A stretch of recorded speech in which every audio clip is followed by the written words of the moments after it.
అద్భుతమైనటువంటి అతి అతి ముఖ్యమైన విషయం ఏంటంటే క్రీస్తు శకం 1672 84 మధ్యకాలంలో అబుల్ హసన్ తానీషా, గోల్కొండను పరిపాలించినటువంటి అబుల్ హసన్ తానీషా ఒకసారి మచిలీపట్నానికి ప్రయాణం చేస్తూ మార్గ మధ్యలో కూచిపూడిలో బస చేయాల్సి వచ్చింది. అప్పుడు తానీషా ఆయన యొక్క కళల్ని బాగా ఆదరించారు. మంచి రాజు ప్లస్ కళలని ఎంతో ఉన్నత స్థితికి తీసుకువెళ్ళినటువంటి గొప్ప మనసున్న వ్యక్తి ఆయన ముందు కూచిపూడి వారు భామా కలాప ప్రదర్శన చేశారు ఆ రోజు రాత్రి.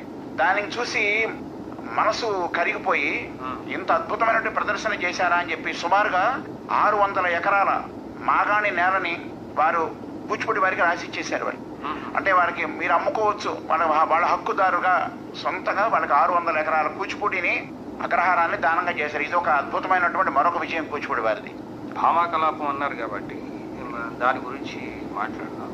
ఈ భామా కలాపం లాంటి కలాపాలు ఇంకా ఎన్ని ప్రక్రియలు ఉన్నాయండి? కలాపము అంటే కలత చెందడం, లేకపోతే సొద వెళ్ళబోసుకోవడం అంటాం. కలత చెందింది ఓ పక్కన కూర్చొని ఏడుస్తూ ఉండడం, లేకపోతే దాని ఆవిడ యొక్క బాధ అంతా పక్కన ఉండి చెప్పుకోవడం, ఇదే కలాపం అంటే.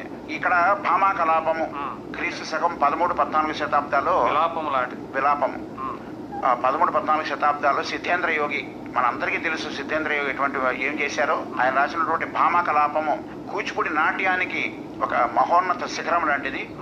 ఆ భామా కలాపంలో 3 ముఖ్యమైన పాత్రల ద్వారా, కృష్ణుడు, సత్యభామ, మాధవి అనే 3 పాత్రల ద్వారా ఒక అద్భుతమైనటువంటి నృత్య రూపకాన్నే తయారు చేసి ఇప్పుడు సుమారుగా 700-800 సంవత్సరాల క్రితమే కూచిపూడి నాట్యానికి అంతర్జాతీయ ఖ్యాతిని తెచ్చిపెట్టినటువంటి మహనీయులు ఎవరు? సిద్ధేంద్ర యోగి. అలాగే గొల్ల కలాపం అని ఉంది. గొల్ల కలాపం భాగవతుల రామయ్య గారు రచించినటువంటి గొల్ల కలాపం. ఈ 2 కూచిపూడిలో అధిక ప్రాధాన్యత ప్రాముఖ్యతను సంతరించు. చాలా మంది కూచిపూడి నాట్యం అనగానే వాచికాభినయం అంటే ఏమిటో చాలా మందికి తెలియదు అంటారు, గురువులుగా చేసిన వాళ్ళు. అసలు వాచికాభినయం అంటే విద్యార్థులు అందులో తెలుసుకోవాల్సిన విషయం. చూసేవారికి పెద్దగా తెలియదు కానీ చేసేవారికి అది ఉండాలి అంటారు. ఏమిటండి అది? వాచికము అంటే మాట్లాడడం అండి. మనం మాట్లాడుతున్నాము ఇప్పుడు, దీన్ని వాచికము అంటాం. కూచిపూడి నాట్యంలో వాచికాభినయానికి 100కి 100% అవకాశం ఉండేది పూర్వకాలంలో. ఈ మైకులు ఈ అవకాశాలు ఏమి లేని సమయంలో ఎవరి పాత్రని వాళ్లే, ఎవరి పాటను వాళ్లే పాడుకుని, ఎవరి పద్యాలు వాళ్లే పాడుకుని, ఎవరి డైలాగ్ వాళ్లే చెప్పుకునేవాళ్ళు. దాన్ని వాచికం అనేవాళ్ళం. వాచికాభినయం అంటే ఆ పాత్ర ప్రవేశించేటప్పుడు, ఉదాహరణకి బాణాసురుడు ప్రవేశిస్తున్నాడు, అతని పాత్రను అతనే చెప్పుకుంటూ, అలాగే హిరణ్యకశిపుడు వస్తున్నాడు, కనక కశిపుడను తను జేగేంద్రుడు ఘనతతోడ తనదు సభకు వచ్చెను అని ఇప్పుడు మనం నేపథ్య గీతం పక్కన పాడుతున్నారు, మనం గాత్రం పాడుతున్నాం. అలాగే ఆయనే పాడుకుంటూ వచ్చేవాడు పూర్వం. దీన్నే వాచికాభినయం అనేవాళ్ళం. ఆ వాచికాభినయం వల్ల కొంత పూర్వకాలంలో వాళ్ళకి ఇది ఉంది కాబట్టి ఆ స్టామినా ఉంది, పాడేవారు. కానీ ఇప్పుడు అవకాశం తగ్గడం వల్ల నేపథ్య గానంతో వాడు పాడుతుంటే మనం ఓన్లీ లిప్ మూమెంట్ ఇస్తూ మనం అభినయం చేస్తూ ఉన్నాం. కానీ అక్కడ దాని యొక్క అభినయానికి పూర్తి న్యాయం జరిగేది ఆ రోజుల్లో. అప్పుడే మరి ఆంగికాభినయం కూడా 2 అవినాభావ సంబంధం కదా. ఆంగికాభినయము అంటే పూర్వకాలం ఆంగికాభినయం తక్కువ అవకాశం ఉండేదండి. కేవలం వాచకము సాత్వికమే ఎక్కువ ఉండేది. కూచిపూడి నృత్యం అంటేనే వాచకాభినయం, సాత్వికాభినయం. ఈ ఆంగికాభినయానికి ఆహార్యాభినయానికి కూడా తక్కువ ప్రాధాన్యత ఉండేది. ఇప్పుడు అవునండి, ఇప్పుడంటే మనకు అన్నిటికీ ప్రాధాన్యత పెరిగింది. ఇప్పుడు మనం ఆహార్యం అంటే అద్భుతంగా తయారు చేసుకుని కొత్త కొత్త డ్రెస్సులు, రకరకాల మేకప్లు, అసలు అద్భుతంగా మనం వెలిగిపోతూ ఉంటాం స్టేజ్ మీద. పూర్వకాలం ఆ అవకాశాలు లేకపోవటం వల్ల కేవలం చీకట్లో ఓ గుగ్గిలో వేసుకుని ఒక లాంతర్ల వెలుగులోనే వాళ్ళు నృత్య ప్రదర్శనలు చేసేవాళ్ళు. ఉన్న వాటిలో సర్దుకుని ఆ ప్రధాన పాత్ర వచ్చేటప్పుడు అక్కడ గుగ్గిలం వేసేటప్పుడు ఆ మంట వచ్చేది పైకి. ఆ వెలుగులోనే పాత్రలు చూసేవారు తప్ప అంత కష్టపడి వారు ఈ నాట్యాన్ని బ్రతికించారు. సాత్వికాభినయంలో కూచిపూడి వారిని మించిన వాళ్ళు ఎవరు లేరండి. సాత్వికాభినయం అంటే ఏం లేదు, మనకి లేని దాన్ని తెచ్చిపెట్టుకోవడం. మనం రాముడు ఉదాహరణకి రామాయణంలో రాముడు, సీత, లక్ష్మణుడు పాత్రలు తీసుకుంటే, రాముడు అనే పాత్ర వేసే అతను స్టేజ్ మీద వేసేవాడు నిజంగా బాధపడట్లేదు, అతనికి భార్య వియోగం కలగలేదు. కానీ నిజంగా భార్య వియోగం కలిగినట్లుగా అతను మనల్ని ప్రేమింపజేస్తూ ఆ సాత్వికాభినయాన్ని ప్రదర్శిస్తూ నిజంగానే మన కళ్ళ వెంట నీళ్లు తెప్పిస్తూ ఉంటాడు. అది సాత్వికాభినయం. కూచిపూడి వారు అందవేసిన చేయి దాని మీద. ఇప్పుడున్న పిల్లలకి ఇప్పుడు నవరసాలు అంటుంది కదండి. ఇప్పుడు చాలా మంది ఇప్పుడు సోషల్ మీడియా వచ్చేసిన తర్వాత కూడా అందరికీ నవరసాలు తెలుసా తెలియదా ఇలాంటి వ్యవహారాలన్నీ మాట్లాడుతూ ఉంటారు. పర్టికులర్గా కూచిపూడి నృత్యంలో, సాంప్రదాయ నృత్యాల్లో నవరసాలు అవసరం ఎంత ఉంది? నవరసాలను ఏ విధంగా నేర్చుకోవాలి? నవరసములు అసలు రసము లేనిదే ఆ యొక్క ప్రదర్శన పండదండి. అంటే ఏ విధంగా అంటే శృంగార, హాస్య, కరుణ, రౌద్ర, వీర, భయానక బీభత్సాద్భుత శాంతస్య నవనాట్యే రసాస్మృత అని శ్లోకం మనకి. అంటే వీరికి స్థాయి భావాలు కూడా ఉండకపోవచ్చు, అసలు నవరసాలే తెలియదు.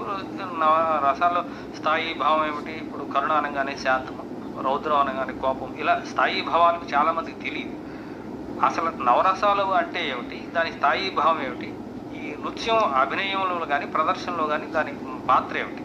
నవరసములు లేనిదే, అసలు రసము లేనిదే ఆ యొక్క ప్రదర్శన రాణించదు.